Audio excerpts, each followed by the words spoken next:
Mayon ka nga Sabado, unang adlaw. Kay mo ba na isulti nila? Brad, daghan kay alay papahulay, Brad. Ang pangutana, isugo ba sa Ginoo?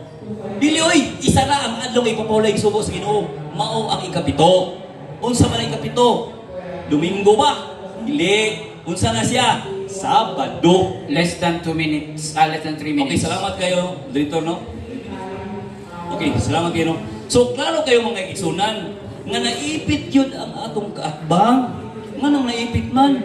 Kay dili, imam yun, mahatag yun, ang tinuod yun, ng authority. Ingon ba niya, ako ara daw ang kanaganin, ako daw ang, ako man affirmative, sa ako daw ang burden of proof. Tinuod man! Ako ang mga authority. Ang problema lang, ang authority ba?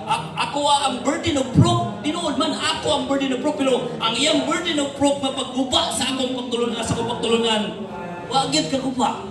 Na ako'y authority sa pagpabarog ani. Na ako si authority sa pagbungkag ni init. Wagid ka mong bagison. Okay. Sumalag diri ay igsoon sa Roma. Diri makita na to ang tinuod nga Hudiyo. Kung sa may giingon diri atong basahon. O mauusap ang mga dili tinuod, tinuli kung sila nagatuman sa kasuan. Giilaw sab sila sa Dios nga mga tinuli at tinuli.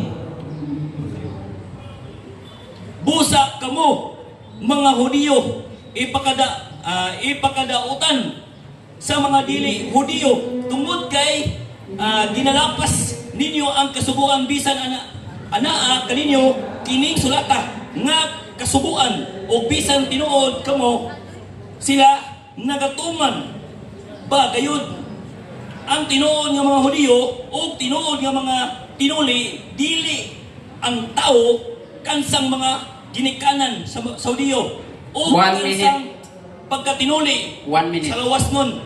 So klaro kayo igsoon katong isa-isa gay na